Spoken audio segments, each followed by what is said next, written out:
Welcome to the Indie Film Hustle Podcast, episode number 17. A good director creates an environment which gives the actor the encouragement to fly. Kevin Bacon.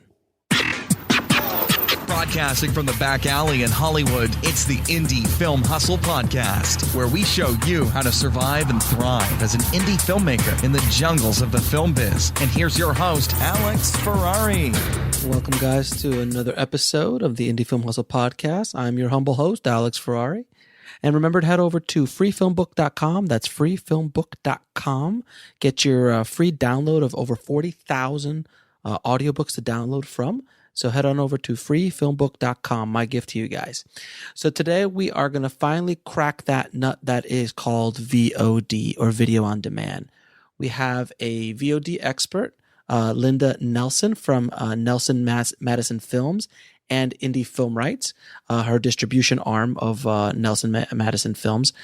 She is an expert in VOD, video on demand, distributing your film digitally through platforms like Hulu, iTunes, Netflix, YouTube, Amazon Prime, and so on.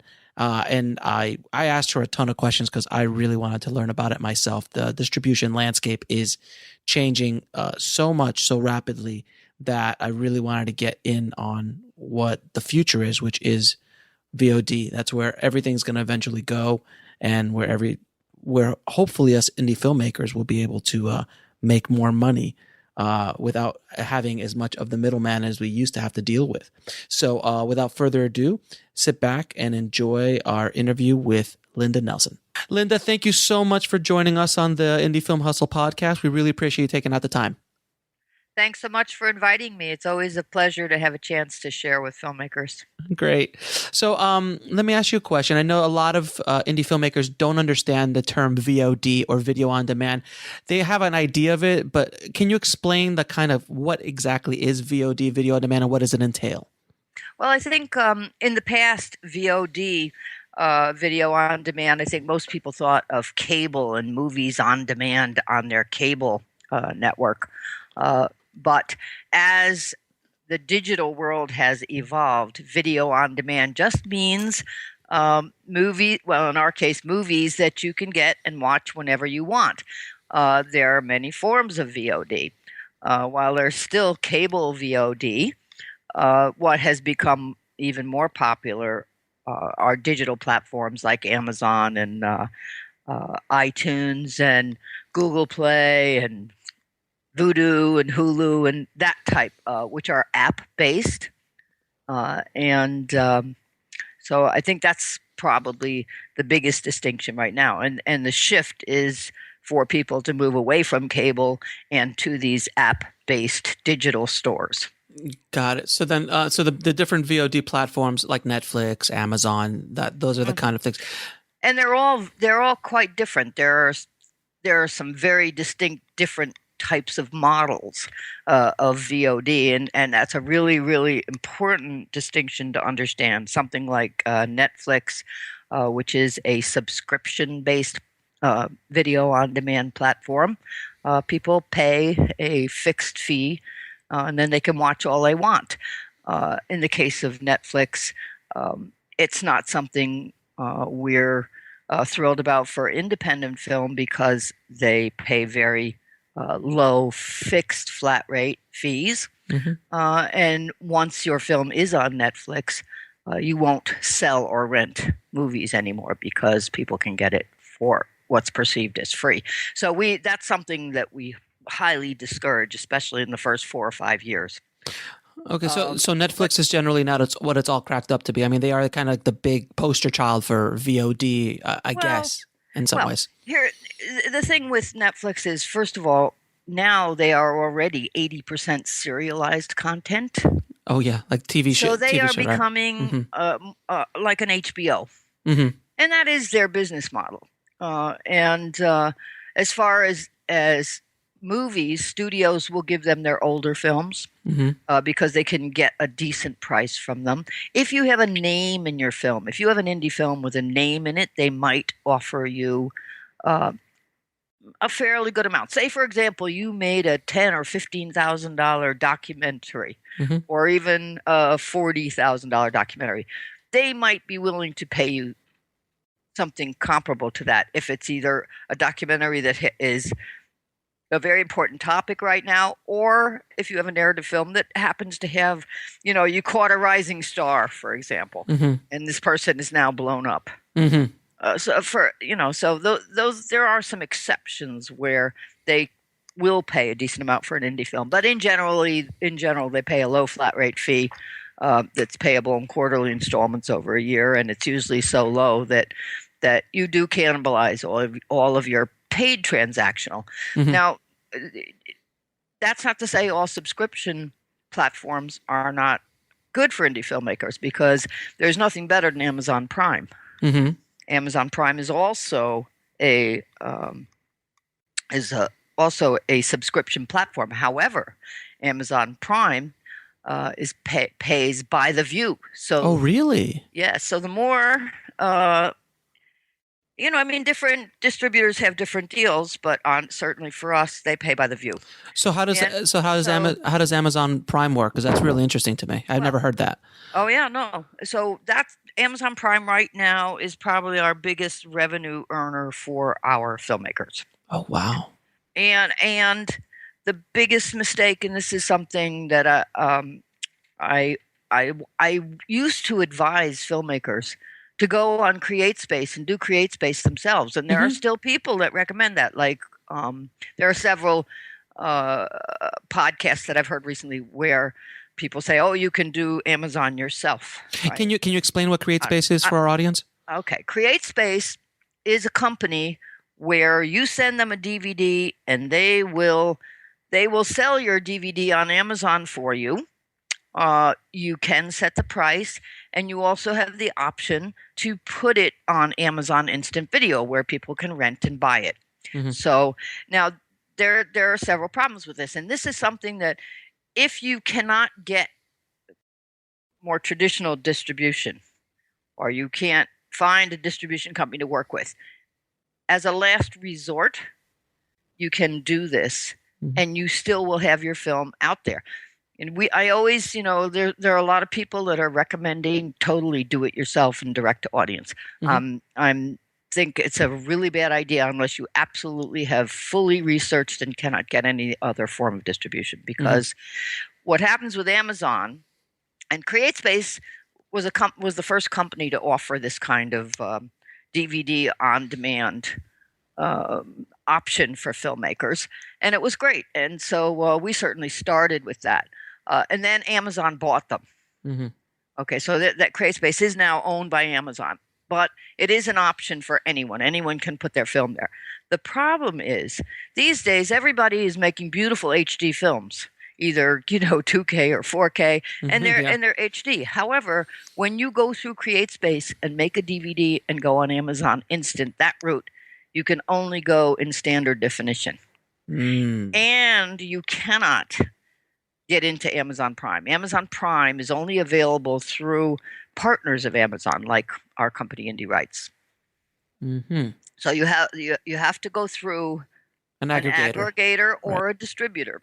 A lot of people think that we are aggregators. We are not. We are actually a distributor. So got it. There's a big difference. And what is the difference? And the big difference is that we are actually direct partners, and we have a direct partnership deal with Amazon and Google, etc. And this is a question that filmmakers must ask anyone they're considering doing distribution with, because right now there are hundreds of companies out there saying, "We'll get your film on Amazon. We'll get your film on iTunes and Google Netflix, Play," right? and and Netflix. They are not partners with those companies. They are then going to come to a company like us. So it's a middleman between a middleman to get to another. So what's happening is that the old school form of distribution, where there are layers and layers of middlemen, is being replicated in the digital world. And the reason that that's happening now is because many of these distributors just couldn't fathom that DVDs would dwindle as quickly as they have. And so their main business was DVDs, and they didn't get on the digital bandwagon quick enough. And now those doors have closed pretty much. In other words, Amazon, iTunes, they have all the partners they need. So now you have to go through one of those partners to get your film distributed. So that's really important. But the thing, to go back to the original discussion points about Amazon being Amazon Prime being Paper. a subscription based, they do pay per view. We'll be right back after a word from our sponsor. And now back to the show. So we teach our filmmakers how to build engagement with their audience on Amazon so that they then move their film into the recommendation algorithm. And what's important there is that you get plenty of reviews, and you can encourage that with social media. And so we teach filmmakers how to do that. And we have a number of films that are very high ranking on Amazon Prime. Now, are those pay-per-views? Is it a standard flat rate, or is it? It is, and I'm not at liberty to discuss that. Fair enough. Fair enough. I just thought I'd ask. And that's because companies have different deals with different people. So. Fair enough. I know, but it's obviously the best deal that you have right now for filmmakers is Amazon Prime. Well, one of them. Okay. There are exceptions. Sometimes we don't put people on Prime right away if we feel that a film has a lot of potential for paid transactional. Mm-hmm. Okay, so far we've talked about subscription, and Hulu Plus is also subscription. So those and they do pay by the view as well. Mm-hmm. So Hulu Plus, Amazon Prime, Netflix, those are subscription based programs. And also there are some new ones that Cinedigm has out that we're participating in, like Docurama, the new Dove channel, which just started last week. It's great. We should talk about that later too. Absolutely. And those are subscription channels. So that's subscription VOD.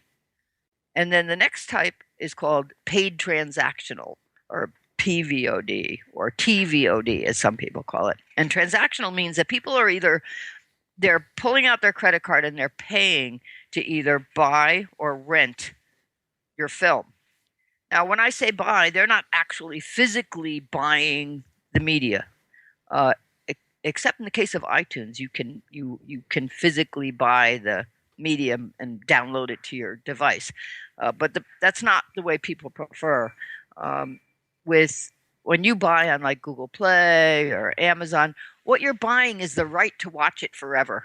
Okay, it's not like a video store where after a couple of months the DVDs are gone and that's the end. No, once you're up on Amazon, it could be there for 20 years or 40 years. Who knows? We don't know yet how long that is. But for as long as Amazon exists, you can go back and watch that movie that you've purchased.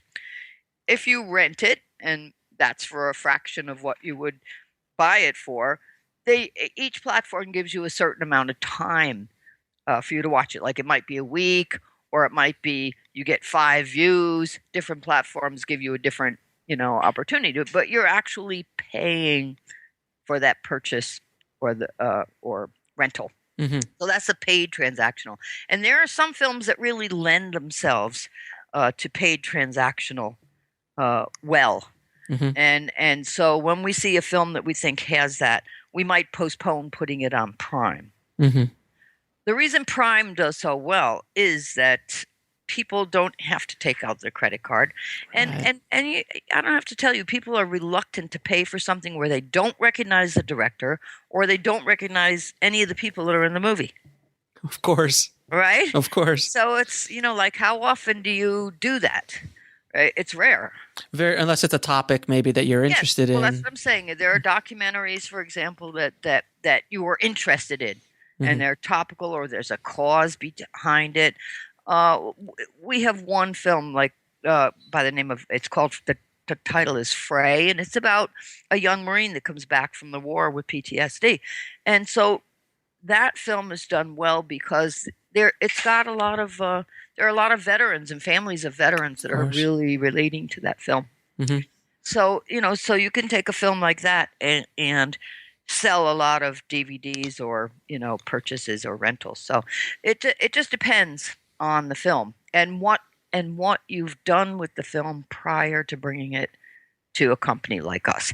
For example, Frey, we do a small limited theatrical release on select films. Mm-hmm. That film got the most superb critical acclaim from the LA Times of any movie I've ever seen. I've never seen a more glowing review. Oh, wow. Well, something like that just, it really raises the profile of your film. Mm-hmm. Because other papers all over the country pick up those reviews if they don't have film critics. It's on Rotten Tomatoes with all of these big juicy red tomatoes, and people look to those places, when they're looking, for a film and trying to decide, do I want to spend the money to watch this, Right. So many of those things. So that's the paid transactional, and then the third type that's quite popular now is ad-based, or AVOD. Oh, I haven't heard of that one. And, Hulu, regular Hulu is ad-based. Oh, okay. Right? When you watch Hulu. Like YouTube, like a YouTube almost. Well, YouTube, yes. YouTube is totally ad-based unless you have a rental channel like us, where we have just like iTunes. Mm-hmm. But it's YouTube, and you can rent all of our movies there or buy them. Mm-hmm. In SD or HD. Right. But people that aren't partners with Google, they can put their films up there. They can put their whole movie up there and then have ads every 5 minutes. Yeah, I've seen the. A lot of people are starting to do that. And is that a decent way of generating some sort of income? You have to have millions of views. You have to really, really get a lot of views. We have one filmmaker who makes quite a bit off advertising revenue on his YouTube channel. But what he does, and cleverly so, is that he will take like the first 10 minutes of his movies, and they're so good and so engaging that people want to watch the whole movie. So he has ads on those 10-minute clips. He'll have an ad before, maybe two in the middle and one at the end. And then he has links to where you can buy it, where we're distributing it in the description, and annotated at the back end of the film. Smart. So somebody watches 10 minutes. He does crime documentaries. Okay. Like his newest one is called Killing Jimmy Hoffa. And it's fascinating. I'm sure. So well done, right? And so he makes quite a good income from those clips. Okay. And at the same time, they're advertising the entire movie. So that so if somebody goes, oh wow, I want to see the rest of this, they can just click right on that video on YouTube and it'll take them right to Amazon Prime. Interesting. That's a great business model for depending on the following you have and so on. Yeah. I actually heard of a filmmaker putting out half his movie or like at least 40 minutes of his movie on BitTorrent for free. Yeah, and that's like an ad. Exactly. But see, they're not making an advertising. Correct. Do it on YouTube. Not only are you, having that as an ad. I'm not a big fan of BitTorrent. Okay. Because I think that it is so abused. Oh yeah. We have a very bad time with piracy on our library of films. Of course. Because especially ones that we put out theatrical. And they use those as teasers. Like they'll take that movie Frey. And they'll, even if they don't have a copy of the film, they will use that to get people's email addresses and then further market to them for the films that they do have. Oh, that's like every industry. There's always a CD. That's right. And I tell people you once a month should check and have a form letter that you send out to them telling them to take it down, etc. But don't obsess over it because there's no way to get around it. There's always going to be piracy. I mean, even on YouTube, you can find full versions of some of our movies. And what they'll do is they'll throw it into an editing machine. And then they'll put a red square around it. And then the content ID can't recognize it. That's why they do that. Because you see a red border, or even just 2 pixels all the way around it. And it's not going to trigger, the content ID. Yeah, because I've actually gone on YouTube.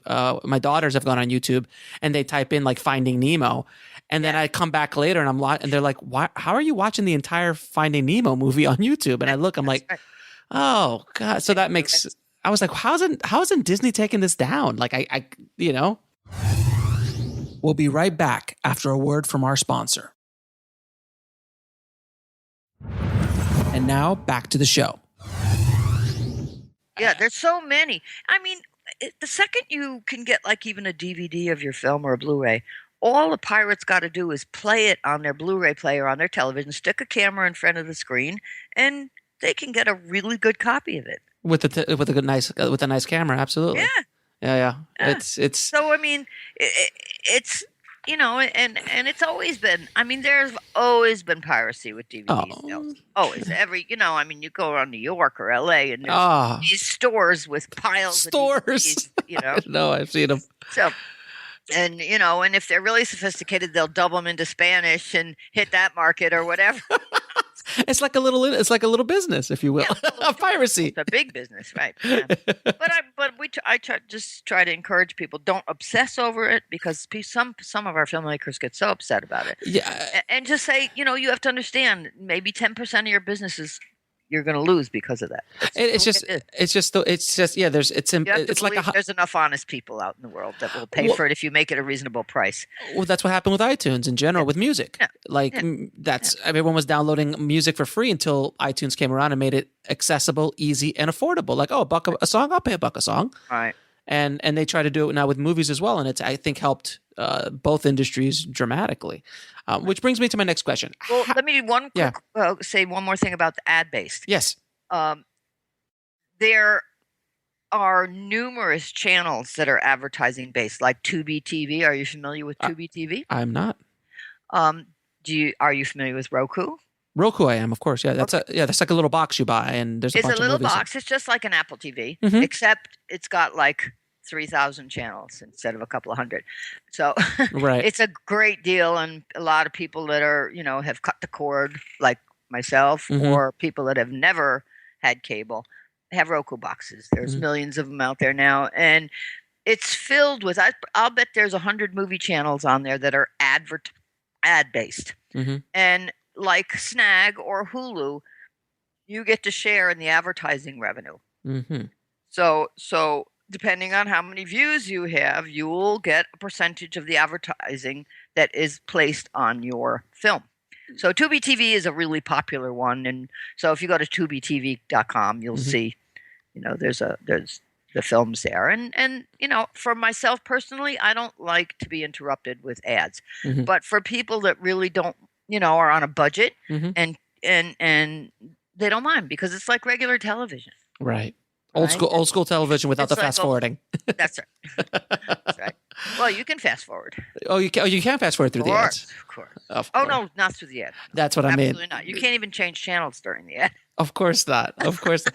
It's just once you start that ad, that's it. It's mind blowing to me, like how quickly it all changed. It's within the last 5 years that this is the whole industry has changed so dramatically, and people are. It's in many ways is the Wild Wild West still out there. Of course it is. It's definitely still in its infancy. Nobody knows what That's why I wanted to get you on the show, because I know a lot of people.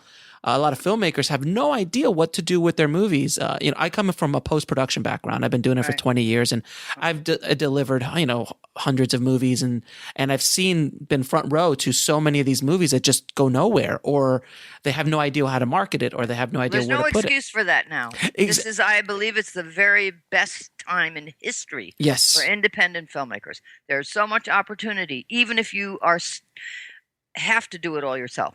You can still do it. Oh, absolutely. It's there, but you have to work. without leaving your house. Pretty much. You don't have to have, print a bunch of DVDs and put them in the trunk of your car like people used to do. Right. Okay. But no longer necessary. You can do it all from home.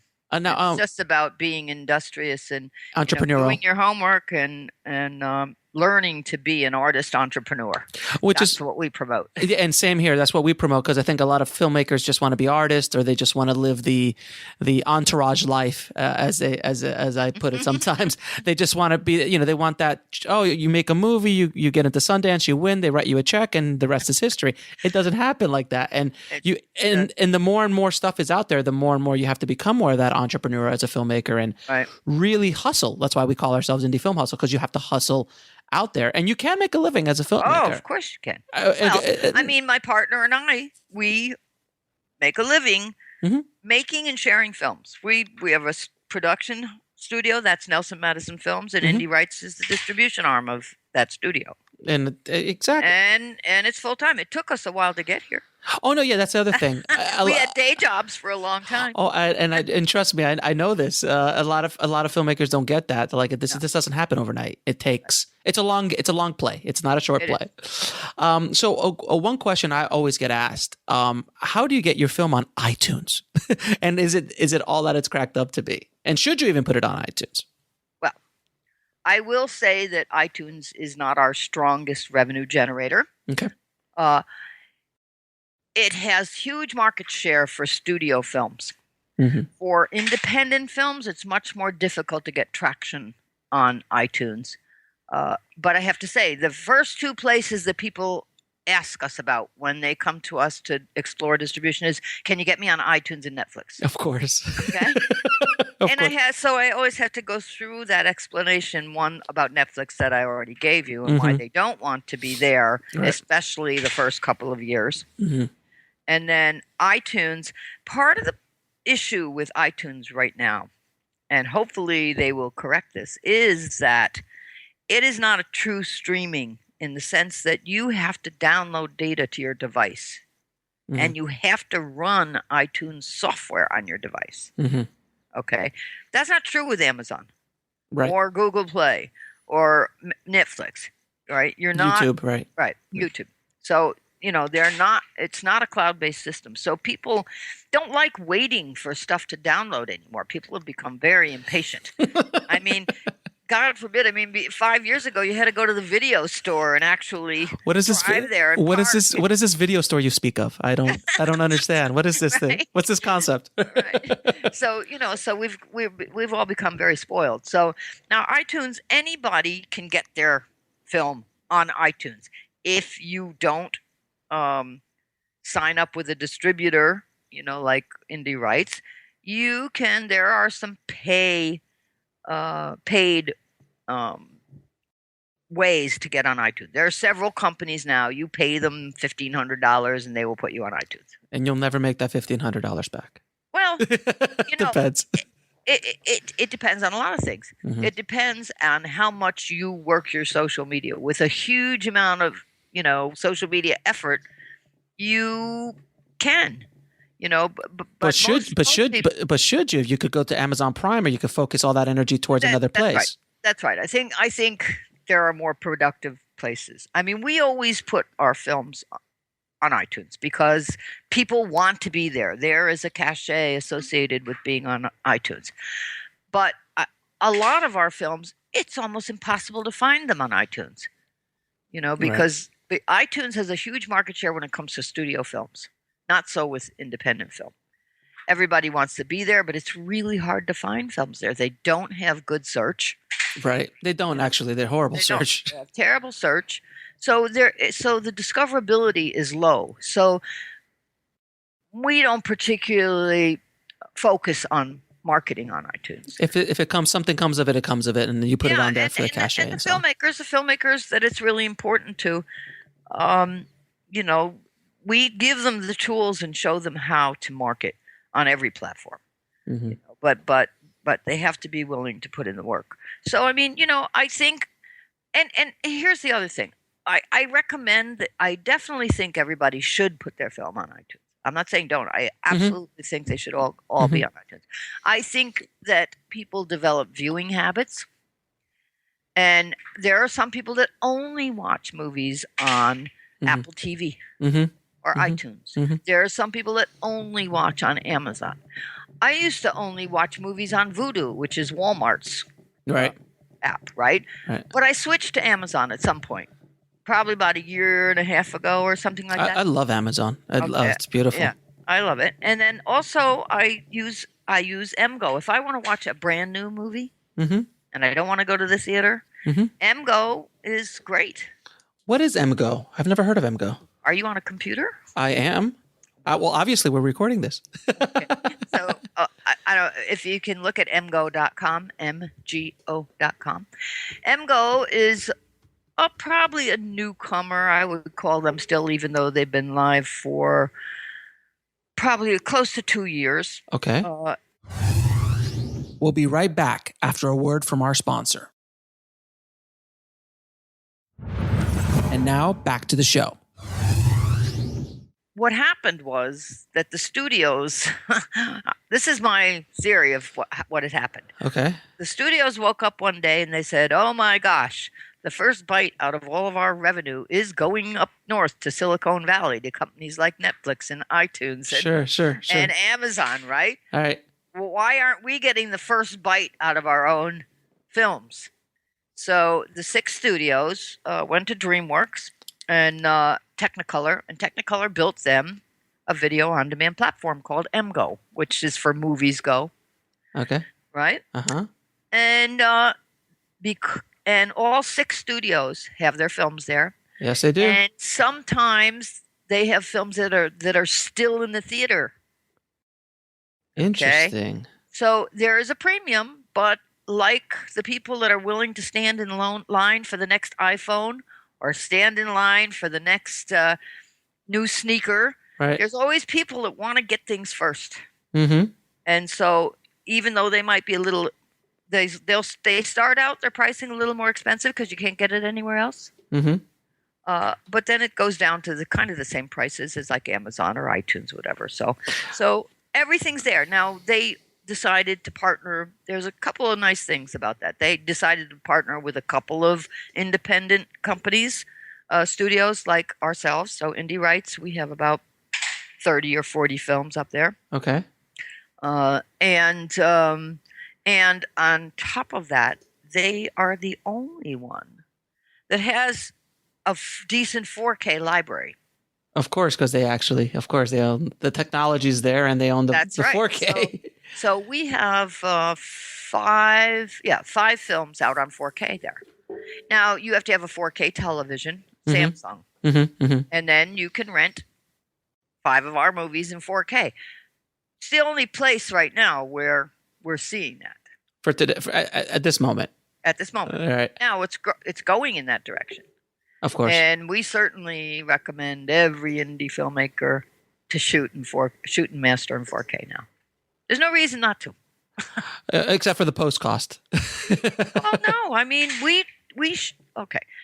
Our last feature was called Delivered, and it's an action adventure, and it's got some special effects in it. And it's a crime thriller. We made that movie for $50,000. We mastered it in 4K. We shot and mastered it in 4K at home. Okay, of course. We shot on Red. Sure. We beta tested Adobe Premiere when it first came out for them. Okay. And so we were able to do all the special effects, everything in Premiere. And at a $50,000 budget, you're much easier to get your money back. Yes. So it certainly can be done. I mean, I think what's happened with Final Cut Pro, I mean, people just have abandoned it for either Premiere or Avid. Mm-hmm. We happen to like Premiere better because After Effects is totally integrated into the timeline, so there's no re-ingesting composited footage, right? Right. It's fabulous. I mean, well, what I've started doing is I've started cutting on DaVinci. The DaVinci Resolve's the new version came out with its own editing system incorporated in DaVinci Resolve, and I was like, oh, this is beautiful because now I'm able for the same reason we use Premiere. Premiere. They're all tools. They are, and Premiere is so cheap. Yeah, exactly. Right? Okay, for $29.95 a month, you have all the tools you need. It's amazing. It's pretty remarkable. Right? That MGO thing is pretty cool. I never even heard of that before. So MGO, it's an app on mobile. It's an app on. It actually MGO is the default movie channel on Roku. That's fascinating. And there are some movies that are in the theater still. I mean, yeah. Oh yeah. I think eventually, just is off the top. This is an off topic. Yeah, this is off topic. But do you actually think that in the future that the studios want to get away from theatrical in certain, they want to get that window closer and closer to like a month, as we've seen.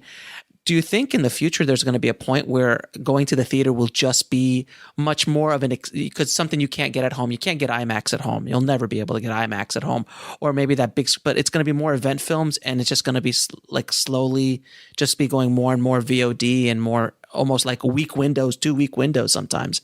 I think it's already there. Really? Sure. How do you know how few movies make it to the theater, wide release? Independent films? It's almost impossible. Yeah. Yeah. So, to me, in the world of independent film, we're already there. Got you. A couple hundred movies a year get in the theater. That's it. If you're lucky. If you're lucky, and that's it. And the rest,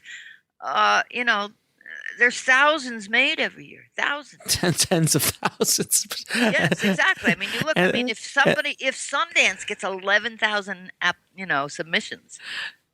It's like, yeah, I know, and so that's only Sundance. So then add probably another 10,000 on top of that, and they all and they all star a small percentage, and they all star Eric Roberts.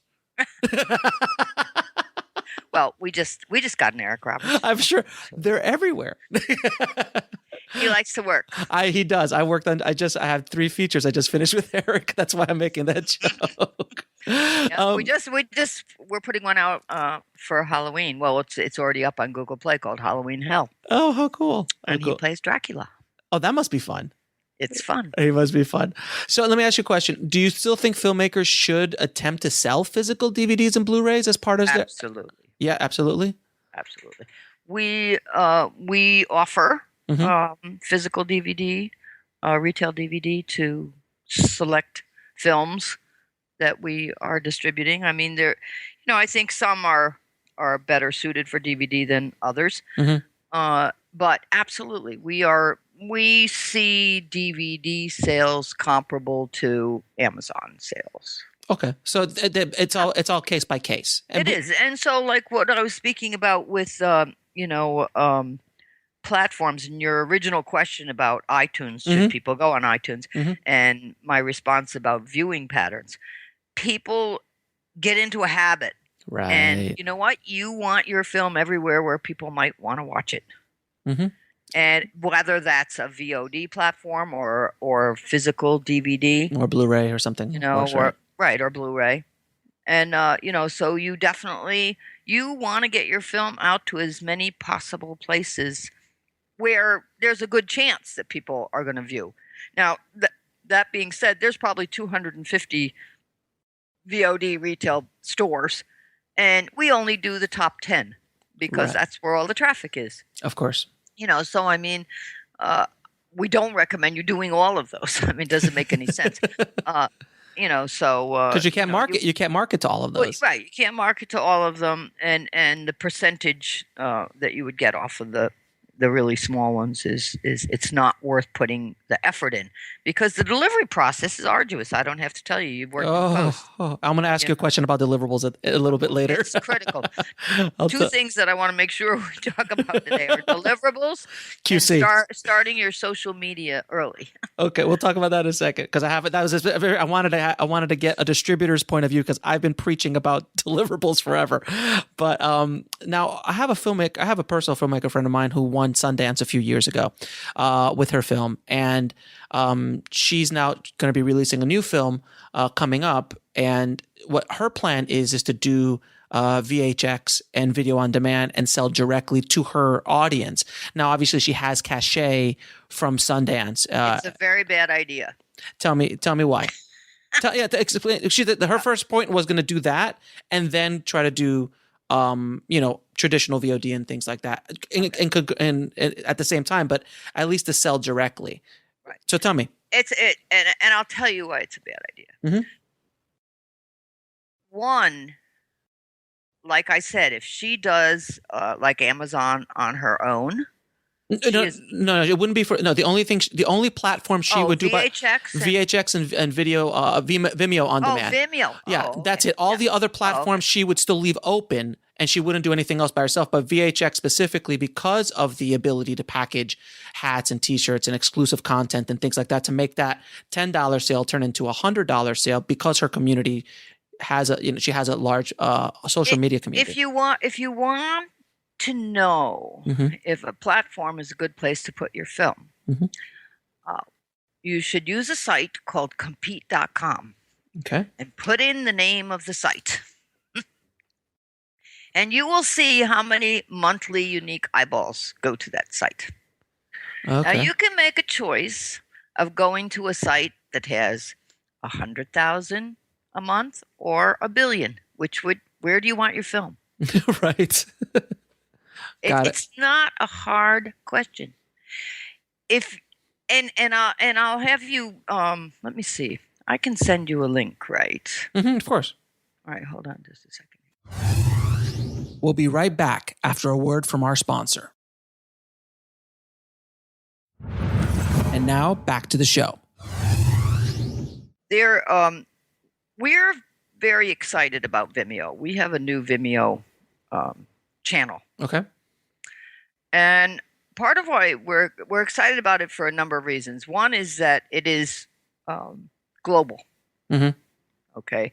And I think that's really important. You want to be able to have your film available globally, right?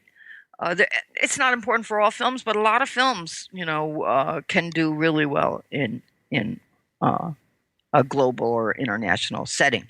And there's a right time to do that. Okay. What you don't want to do is do that early, because then you might really damage your ability to work in foreign sales. For example, we're going to AFM and have our office for the first time. Okay. Usually we just go there and try to sell, but this year we decided. Oh, you got an office! Fantastic. We got an office. I'm hoping to be there. Hopefully, we can catch a coffee. Great. And having an office is important because you get the buyer's list and you set up all your appointments ahead of time. Of course. You can't get at the buyer's list without having an office. So that was a huge step for us, to finally make that jump. But when you have international buyers and they come to you and they're interested in your film, and they find out that you're already selling it on Vimeo in Germany, they're not gonna go for. They want all rights. Most foreign deals are all rights deals. Okay, so you have to be really careful with that. So if you exploit that too early, you could really damage your ability for international sales. That's one reason. For like Vimeo on demand. Yeah, Vimeo. Okay. So if you did do it, you should limit it. but it's not. But the second problem is that those sites, you must drive all the business. Correct. All right. And the pool of people that you're driving to is tiny, minuscule in comparison with the traffic that's on iTunes and Google and Amazon and so on. Just minuscule. And but it is important so that you do have that foreign option. And what's nice about it, and I like very much about Vimeo, is that you can geo-block easily with just one checkbox. You can turn off a country. Got it. So it's possible that you can salvage that situation for foreign sales. You could say, okay, well, we'll stop selling. And if it's early enough in the game, then that still works. I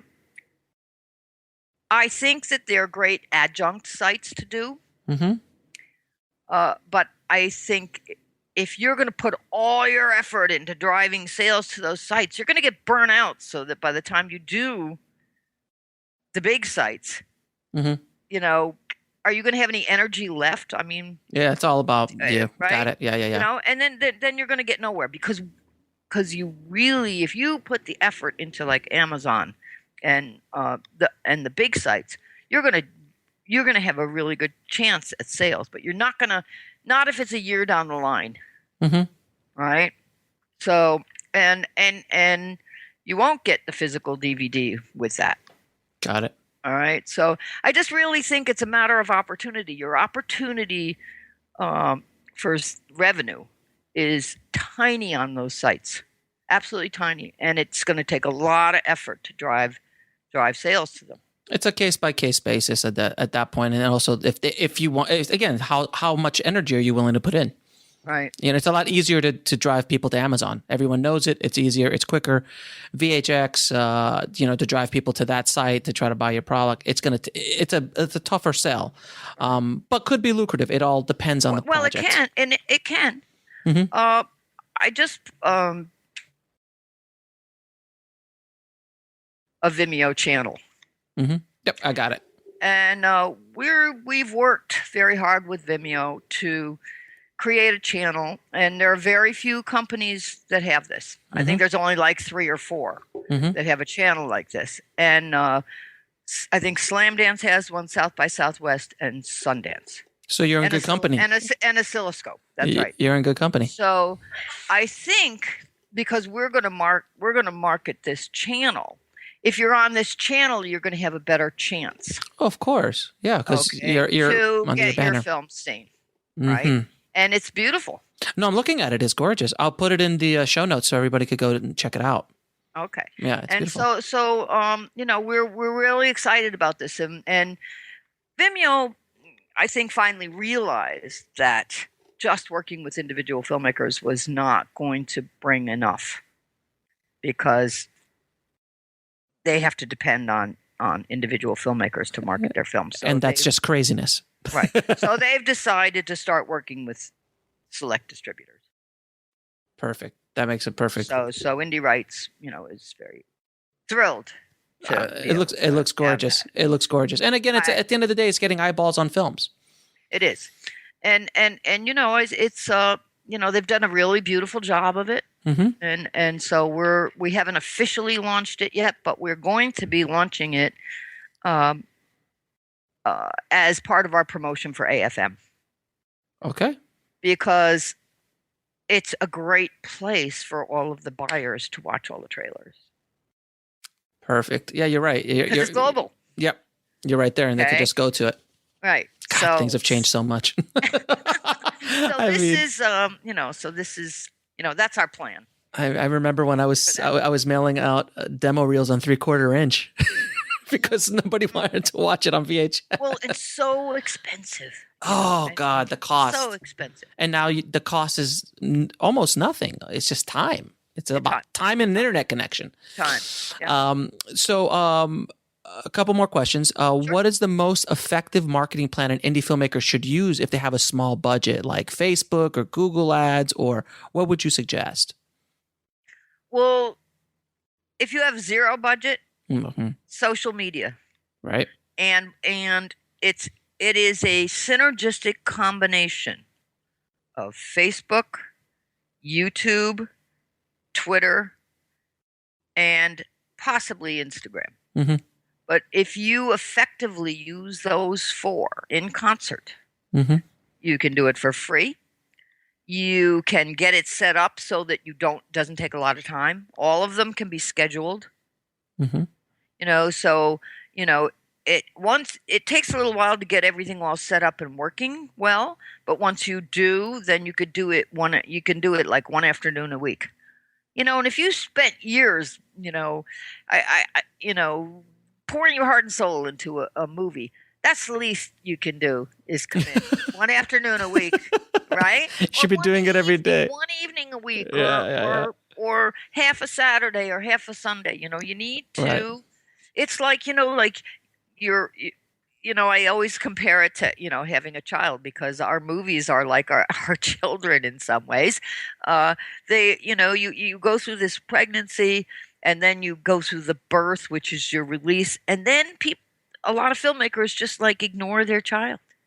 Mm-hmm. They neglect their child. You have to nurture your movie just like it was a child, and you have to take really good care of it and raise it, and then it'll be something for you to be proud of that the world can see. The thing, a lot of filmmakers think the process is over when you lock the cut, and it used to be.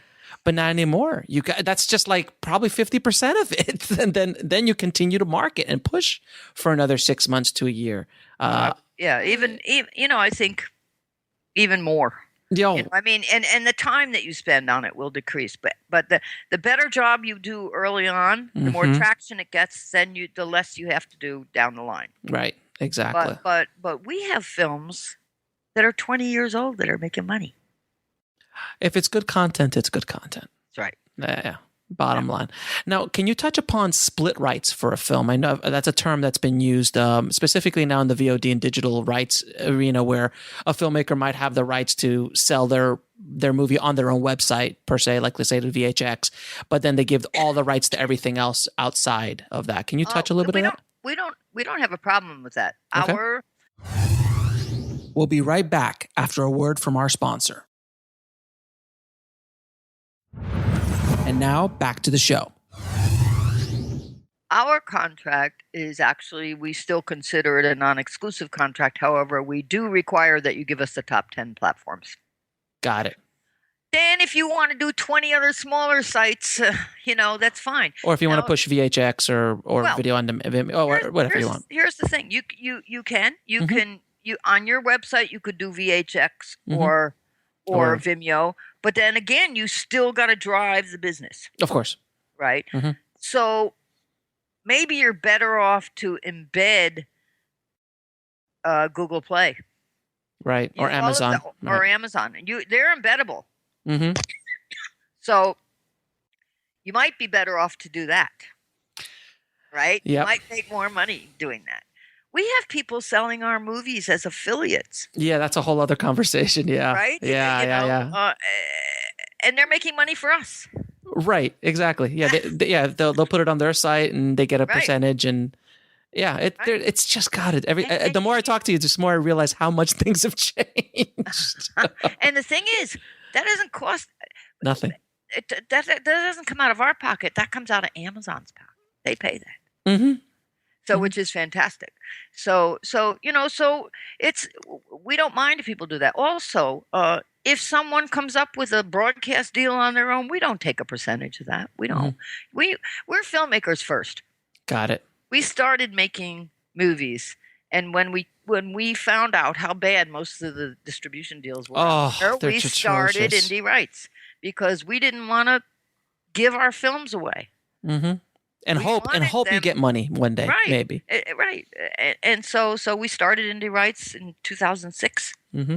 And we started it with a bunch of filmmakers that were on the festival circuit with us.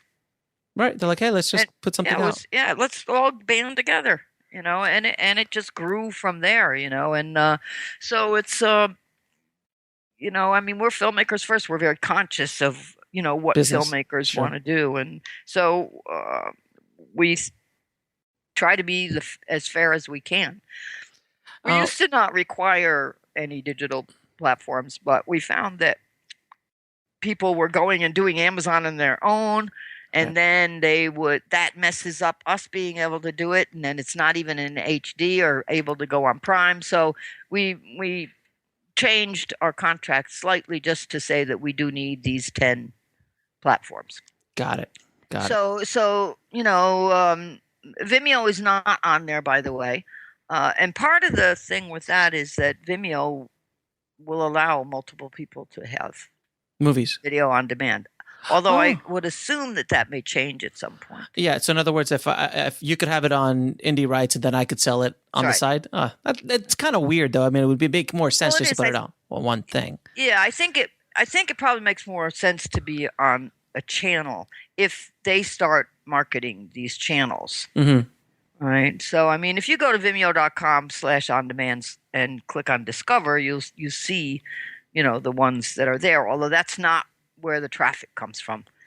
You still have to drive the traffic for this this site that you saw there, that on-demand channel. We have to drive that traffic. Well, one thing I was talking about, that other filmmaker, the one that won Sundance, she actually tells me that she has the digital rights for it. So she had it on Vimeo, and she's like, I make a check every month off of it. People find VHX, no, you have to actually push there. But on Vimeo, there's so many filmmakers there looking for, and film fans looking for material, that she, at least with her case, she found that it's easier. People just discover her on Vimeo a lot easier than other platforms.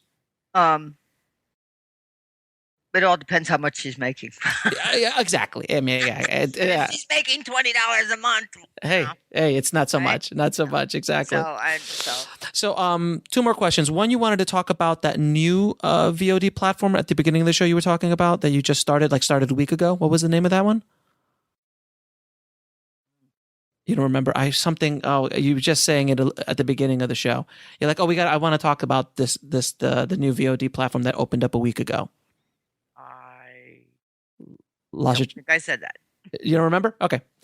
No. Or something that opened up a week ago. I forgot what it was. It was a marketing something or other that was open, either marketing or distributor. Don't worry about it. I'll edit this out. Okay. Can you please go? Oh, no, I mean, maybe I was talking about Vimeo because No, it wasn't Vimeo. It was a new something. But anyway, don't worry about it. Because MGO is pretty new. MGO. You know what? I'll go back and listen to it, and I'll email you just for our own clarification. Okay, right. But I'll cut it out. Don't worry. So, Linda, can you please talk about the wonderful world of deliverables, and specifically as well QC and what that means? Okay. Well, it's kind of a broad topic, but absolutely critical to the success of your movie and something that you need to be thinking about before you shoot one frame. Okay. Fair enough. And we have about close to 350 films in our library now. Mm-hmm. And I have to tell you, half of them fail preliminary QC. That's pretty good, actually. Okay. and it's gotten better and better. But we do a preliminary QC here, and then of those ones that pass the preliminary QC that we do, once we send them to iTunes, who has a very arduous, QC program, probably another 50% of those will again not pass that QC and need some kind of adjustment.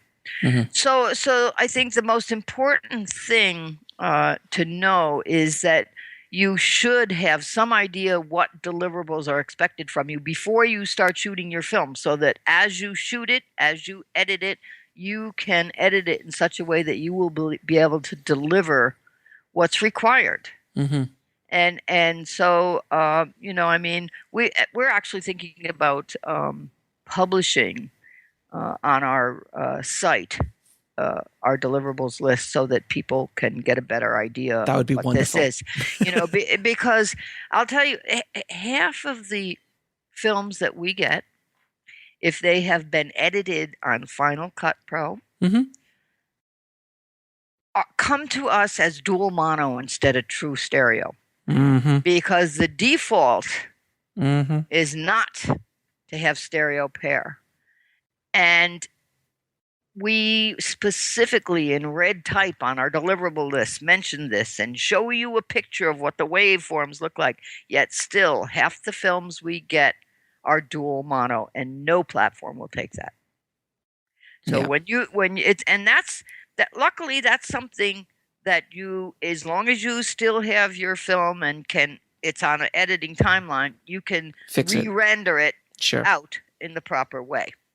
But it's very time consuming. You could lose 2-3 months because of on your release date just mm-hmm. because of that. No, I know. I've like I said, I've delivered a ton of movies, and I mean, before it used to be like $15,000 or $20,000 between just HD cam, HDSRs, DCP now, right. And then I was doing betas and digibetas up until last year, believe it or not. Yeah, I know. It's like amazing. It's insanity. But nowadays with digital deliverables, I mean, you just need a good ProRes 422 HQ. Yeah, right. That's what we use for 4K. For 2K. Oh, 2K. Uh-huh. Yeah, just for regular standard HD on like Amazon and all of that. That's plenty. If you want to be 4K, then there's a new UHD format spec. Mm-hmm. Right, that we have for 4K films, but other things that people maybe aren't so familiar with is that it is, if you are doing U.S. distribution, you must have closed captions. Yeah, that's another cost, right? Closed captions used to be very expensive. You could easily pay $1,500 to have a post-production house do it. Mm-hmm. Then the price kind of went down to $800 when it got more competitive, and then $400. And we have for the past year and a half been using a company called Rev.com who does it for $1 a minute. and they do a fabulous job. Wow. That's not... Buck a minute. I've heard it's under $100, and they do a great job. And if there's a problem with it, they'll fix it.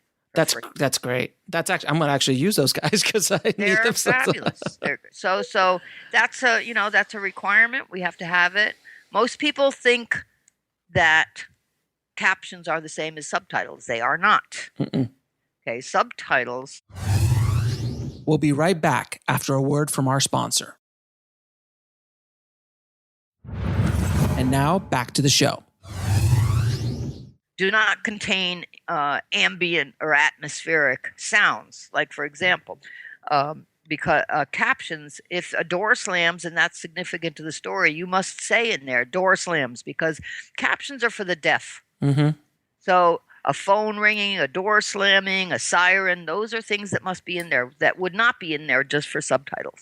What was the name of that? What was the name of that company again? Rev.com, REV.com. And they do multiple languages as well?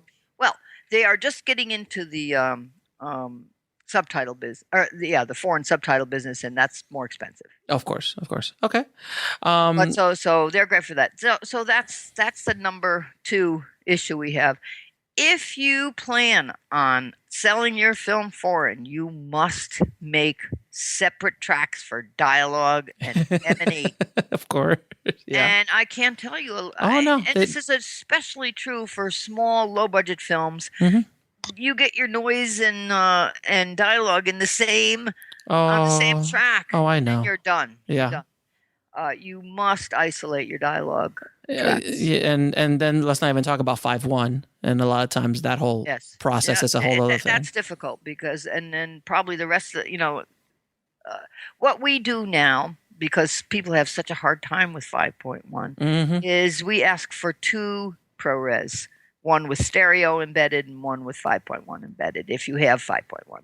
Right. Because it's really hard to get the 5.1. Very few people, I can't tell you, out of 300 films, probably maybe 10 to 20 have actually mapped the 5.1 correctly. Okay. So that tells you on the first crack. So. No, I know. So it's very difficult. It is. So, unless you hire someone that knows it. If you want 5.1, we definitely advise you using a post house. Yeah, or a post supervisor or someone. Exactly. So it's so that's really, really important. Then there are some other things. You cannot, people that are used to selling to broadcast, filmmakers, they're used to putting color bars and tones on their films. It's strictly prohibited for digital platforms. The ProRes file that we get cannot have any color bars or tones on the front. But you do slates, right? Of course. You mean a production bumper? No, just a slate, no slates either. No, nothing. Interesting. The movie should just start. I mean, and it can start with your production company Of bumper, course. Yeah, of course, right? of course. Yeah, no, nothing on the front. Oh, okay. It has nothing. It should have just a few frames of black on either end. And then information on where all the tracks lead and things like that, if there's multiple tracks. Like, I guess not on the video, but on a side note. Yeah, no. It's you have to map it to our specs. Oh, then there you go. Yeah. So then you'll know what it is. We have you do 8 tracks. The last 2 are the left and right stereo. Got it. So let me ask you, what do filmmakers need to do to submit their films to you? We have a forum on Facebook. Okay. Simple as that? So it's very, very simple. You go to Indie Rights Movies. There's a tab that says distribution, and then it says submit your film here. And you click on here, and you'll get a form. And it's that easy. Okay. And where can everyone find you? Find information about Indie Rights, things like that. You can go to indierights.com, nelsonmadisonfilms.com, or you can go to Facebook. But if you just go on Google and you put in Indie Rights or Nelson Madison Films, we take up the first 5 pages. If somebody can't find us, they got a problem. I always find that fascinating. I'm like, really. I always find that I couldn't find you. I'm like, do you not have Google? Yeah, I know.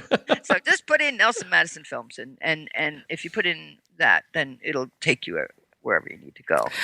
And so this is the last question is I ask all my guests that come on the show. It's a very difficult question, so prepare yourself. What are your top 3 favorite films of all time? Oh my God. and it can be anything that tickles your fancy at this moment in time, because I know that's a really tough question. We love crime thrillers. Okay. So any of Michael Mann's films are great. We love Heat, yeah. And we like True Romance, that type of film. Mm-hmm. We love The Good, the Bad, and the Ugly. Oh yeah, Sergio Leone. Absolutely. One of the best. And of course we like big films like Apocalypse Now, Blade Runner is one of my absolute favorites. And so we like big movies. Of course. Well, Blade Runner is, and the thing is, you can make a big movie, and I think it's a big mistake that a lot of first-time filmmakers make. They think they have to have 3 people on a couch in an apartment. It's not true. Not anymore. That $50,000 film we made had a cast of about 30 and 22 locations, and Where did you shoot? Where did you shoot that, by the way? Oh my gosh, all over downtown LA. You shot it all LA. All around LA, out by Palmdale. We shot quite a bit of it. We actually were able to rent this little 6-room motel for a couple of days to do all of the stuff out there. And, everybody slept there, and we had all of our equipment there and everything. And we shot on Red, and as I said, mastered 4K. And using social media was critical to doing that. And we didn't talk much about that, but it's something you better have a Facebook page come day 1 of the idea in your head. Exactly. Okay. Not in production, even before then. When we, like for our next film, the day we made the first page of the script, and that was our profile picture to put it up on Facebook.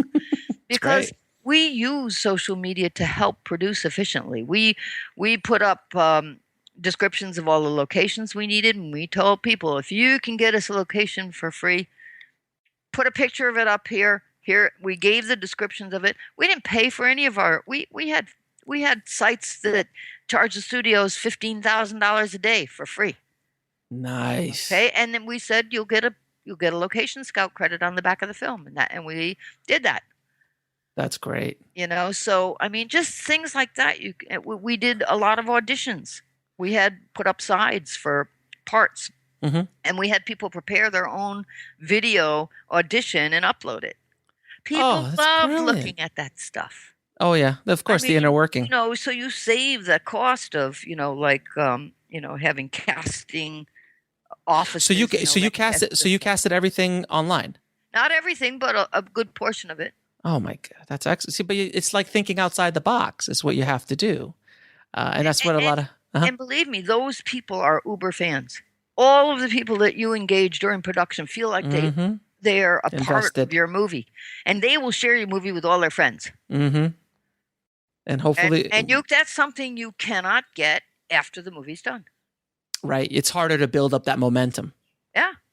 That's much harder to build up momentum. That's why, and we didn't touch this either, the crowdfunding thing, but a lot of people go to crowdfunding and they're like, oh, I just put it up on Kickstarter, but I only made $20. I'm like, because you have no following. You have no. I would say you need at least 10, 15,000 people ready to go at launch day. If you want to really successful. Not if you're only raising like $5,000, no. Right. But I mean, if you want to, raise $100,000, you need a bunch of people. You need a good size audience ahead of time. You can get that by having the page on Facebook and getting as much put together and elements attached as you can early on.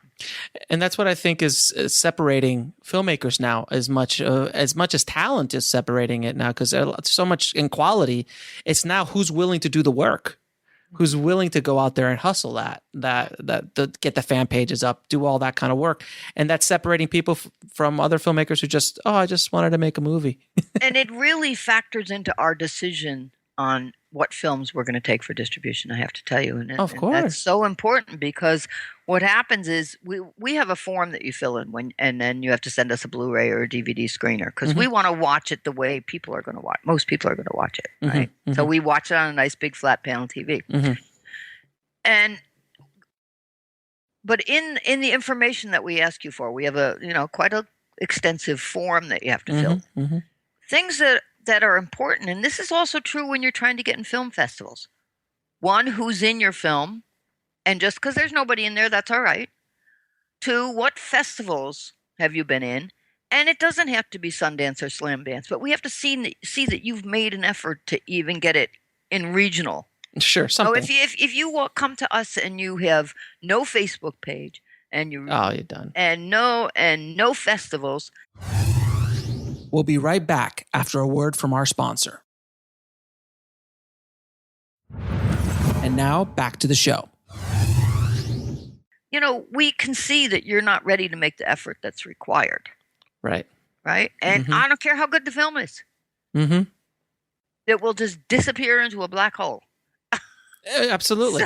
Absolutely. So those things are important. How many fans do you have on Facebook? Mm-hmm. It's important. It's extremely important.